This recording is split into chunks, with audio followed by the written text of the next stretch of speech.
So, yun yung dala natin today. Blue na maleta and maliit na bag. Plus, yung working laptop natin.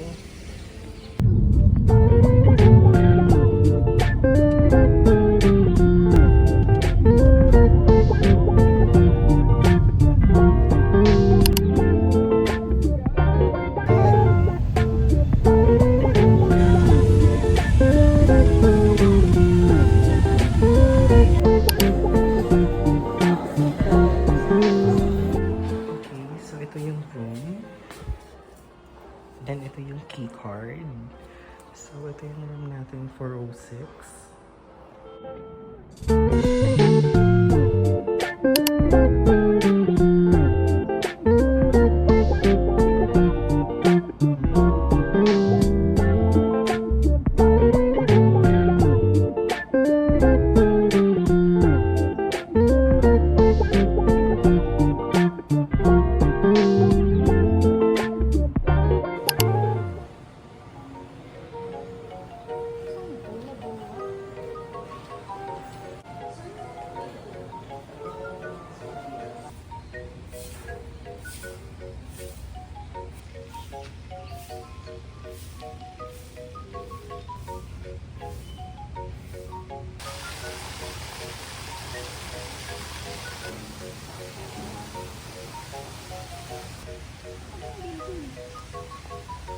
Sa hotel. Pinahold lang nila yung luggage. Tapos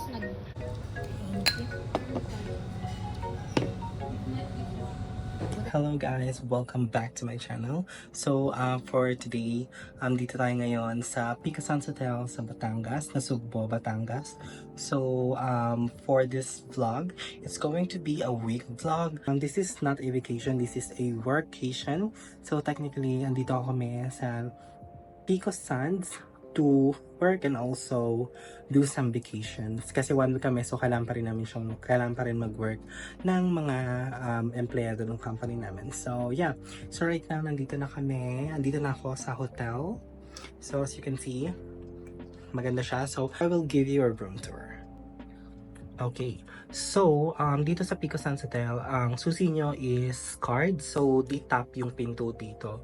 And also, ito rin yung ginagamit na ilalagay sa parang pocket na para ma-open yung power nung room nyo. So later, papakita ko yung pag nag-start na tayo mag-room tour. So yan siya. Not sure, pero parang sa amin lang to. Sa company namin, parang may binigyan kami ng gantong wristband. Ito yung parang wristband para masabi na may access ka sa lahat ng amenities nila, including the beach, pool, basta lahat ng amenities dito kailangan suot-suot mo to yan siya. So bali hindi siya pwedeng mawala. Pag nawala mo, then goodbye ka na sa access mo sa amenities. So yan. So starting off, ito yung pintuan. So ito yung sinasabi ko earlier na you need to parang put like the top card para sa pinto nyo para mag-power yung kuryente nyo. So parang ganun yung process niya dito. So yan. So pero yung nangyari sa akin, hindi nag-work yung card ko. So tumawag pa muna ako sa lobby sa baba.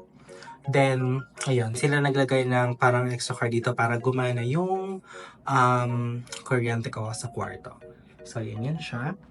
Then, moving along here sa my bathroom. Actually, yung bathroom is medyo malaki siya, no? So, ayan, ito yung shower. Yung shower. Pero hindi ko pa na-try kung ano siya, kung parang may heater siya or something. So, ayan, meron siyang kasamang shampoo and conditioner. Then, meron pa tayong faucet dyan. Lagayan ng tuwalya. Then, may extra rug para hindi mabasa yung labas niya dito. Then, here's the yung parang his and hers, parang kitchen, yung hilamusan. So, pagpasok ko, may nakalagay na 2 towel here. And meron na rin 2 towel doon. So, wala lang siyang bathrobe. Hindi ko lang sure kung need pa siyang i-request sa mga tauhan dito. So, ito ngayon ko lang din siya napansin. I'm not sure kung ano to. Pero ito yan siya. Hindi ko lang sure kung ano yan. Oh, I think toothbrush ito. Yes, parang toothbrush. So yan, included na yan siya, kasama yan siya dyan. So ito yung sink. So maganda naman yun. Okay naman yung sink. Wala namang masyadong nakaka-hype. And here's the mirror. And yun yung ating toilet na may kasamang tissue. And obviously, my bidet. So, yan. May trash can na rin. So, ito yung overall look ng room from the door. So, ito yung view pagpasok mo ng pinto. So, pagpasok pinto, nasa pinaka-unahan, nasa side yung mismong toilet and bath mo. And sa side is like parang may coffee bar. So, yan. So, ito, meron na nakasamang pitchel. Then, may nakalagay na hydrate sustainably. So, claiming na na-sanitize lahat ng baso. Something like that.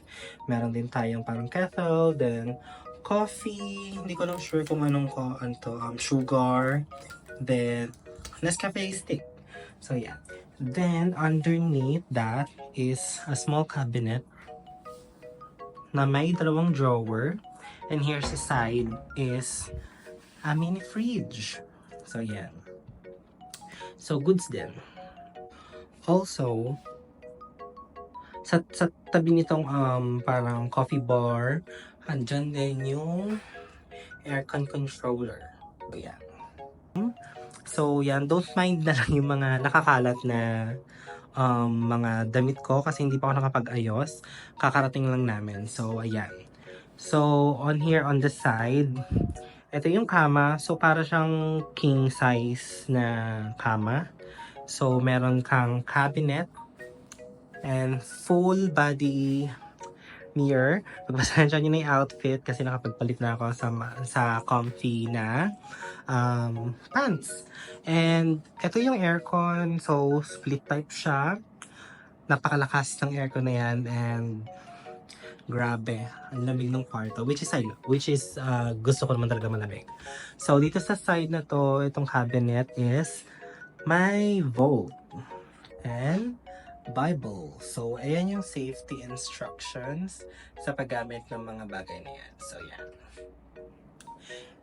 Here, sa side naman, sa kabilang side, wala naman siya. Meron lang siyang hanger. That's it. And kada bubuksan mo siya, nagbubukas din yung ilaw. Ang cute, di ba? So, dito naman sa mismong kama, sa bedside, makikita mo yung phone na pwede mo gamitin para makatawag sa lobby sa baba. So, yan siya. Yan, may rules din sa paggamit ng phone. So, and dito natuwa ako kasi narito ako, kala ko kung ano siya, ilaw pala siya. Tapos kailangan siya pindutin dito.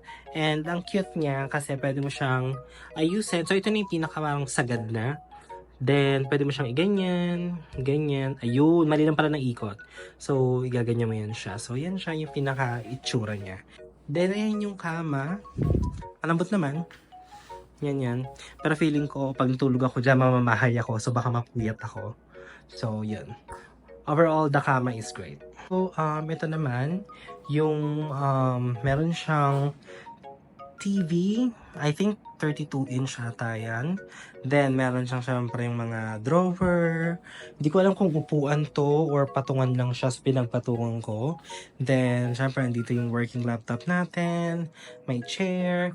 Another mirror, which is maganda. By the way, yung mga mirror dito is napakalinis pagdating. So, wala siyang like parang alikabok or dust. Actually, hindi maalikabok nung pagpasok ko dito, which is a good thing, no? Kasi medyo mahal yung room talaga. So, yan. Again, hindi ako ang nagbayad nito. Company ang nagbayad nito kasi nga, ano siya, workation, tinatawag na off-site. So, yearly itong ginagawa ng company. So, yun siya, maganda yung mirror. On the side, so iba yung kinuha kasi nung company namin is Lagoon View, pero yung sa akin hindi Lagoon View, nasa kabilang side yung Lagoon View. So ayan, meron siyang door, ayan, so meron 2 chairs sa labas and 1 mesa.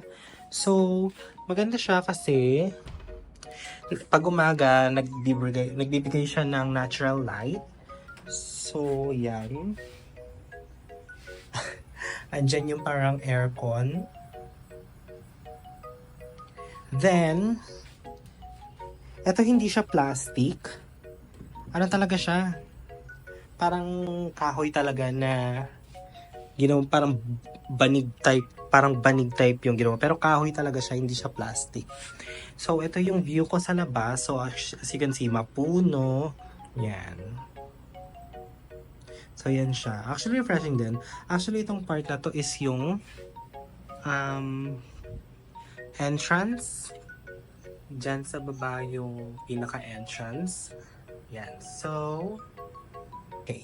So, ang ganap dito sa workation is may certain window time kami sa isang araw sa buong week na magtatrabaho kami. So, I just want to put a disclaimer na hindi ito parang travel vlog na marami tayong pupuntahan, something like that. It's more on like kung ano-ano lang yun nandito sa loob ng resort, yun lang yung ma-share ko. Dito sa Pico Sands, meron lang 3 restaurant. And hindi kami makakakain doon kasi kasama doon sa pag-book ng company is na-book na rin nila yung parang food nung hotel. So, technically, parang naka-buffet style yung ginawa ng company namin. So, technically, isa-serve na lang sa amin yung food. So, we don't have a view nung mismong parang presyo. But, what I can do is like give you a tour ng mga amenities dito kasi to be honest, medyo malawak tong Pico Sands.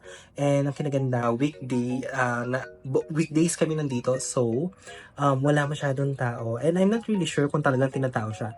Kasi to be honest, medyo mahal yung Fuentes ng hotel na to. And I'm grateful, na pina-experience namin ito ng company namin. So, thank you.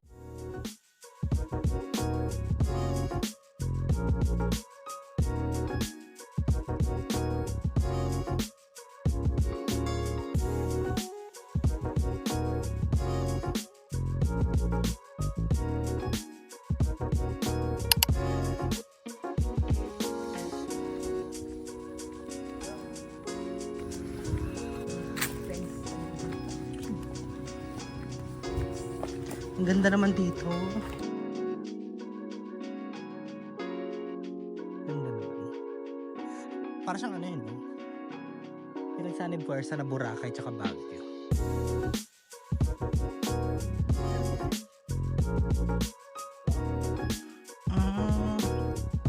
Diyan sa mga ganda.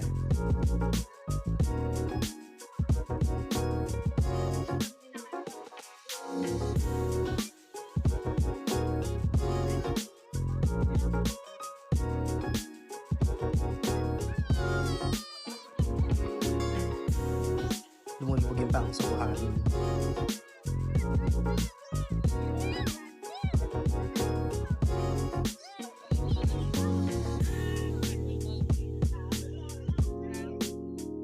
Ganda ng view, di ba? Sunset!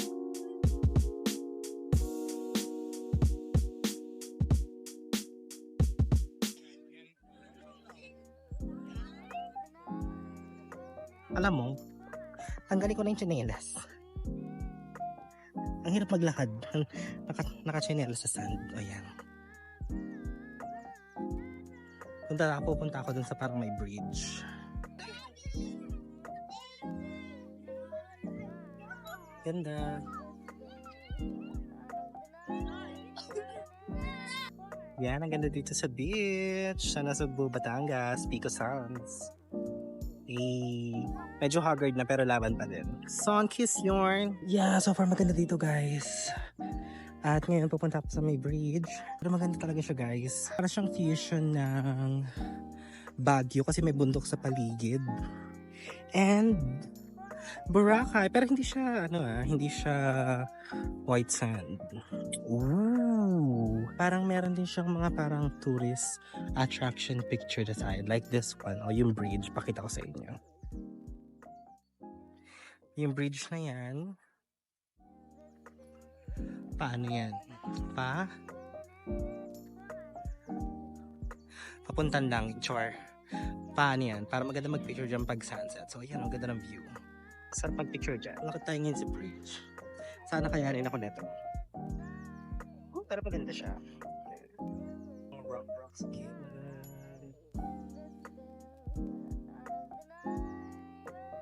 Ooh, medyo clear yung water. Love it.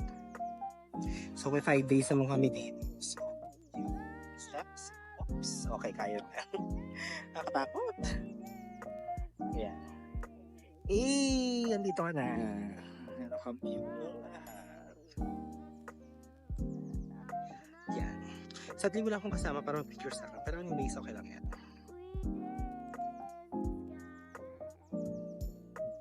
Mukha siyang white sand, pero hindi siya white sand. More like beige. Ang sarap ng hangin dito. Stay muna ako dito kasi medyo masarap dito. Ayan, yun yung bridge. Ang thumbnail. Siyempre, yun yung sunset. Ay, nakakatuwa. Nakakatuwa naman siya. Hindi siya nakakaumay. Parang octagon niya. Octagon ba yan? Hindi ko alam po ilang sides. Pero yan. Obviously, yung sky.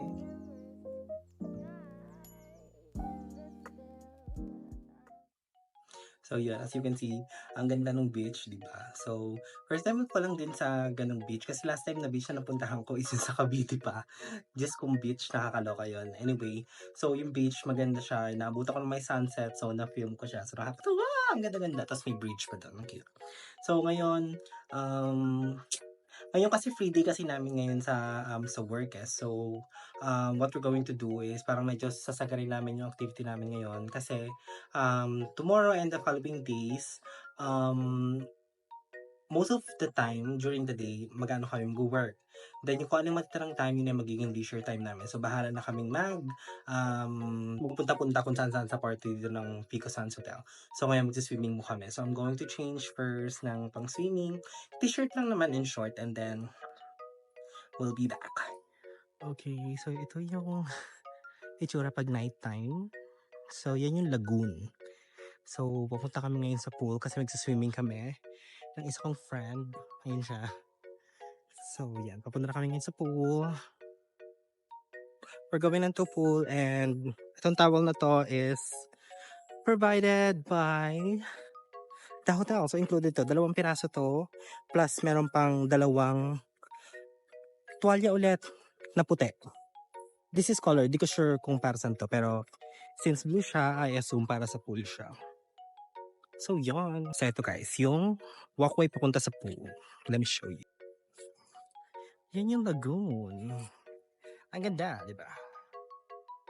Yarn. So, yun yung pool. So, itong pool na to is until 8 p.m. lang siya. So, yeah. Actually, 2 pool yan. Dito. Isa. Ngayon. Ha? Kakatapos ko lang maligo sa swimming pool dito sa may Pico Sands. So, ang nagawa natin today is nakapunta tayo ng beach, nakita natin yung sunset, and kung ano yung nature ng beach is a good thing. Ganda siya actually. Then, nakapag-room tour na rin tayo. So, what we noticed nung pumunta kami sa beach, yung Pico de Loro, yun yung parang pinaka-place. Then, sa loob ng Pico de Loro, parang maraming iba't ibang hotel na nakapaligid dito. So, itong building na to na kung saan kami naka-check-in is Pico Sands. Pero may iba't ibang hotel na sa kunyari, katapat nitong Pico Sands. Doon sa tapat doon, ibang hotel na yon. So, parang ganun siya. Pero, iisang beach lang yung pupuntahan ng mga hotel na nandito, which is yung hotel na nakita nyo earlier kanina sa video. So, dito ko na rin i-wrap up tong day 1 ng workation ko here in Pico Sands. Bukas pa mangyayari yung tunay na work. See you in my next video. Bye!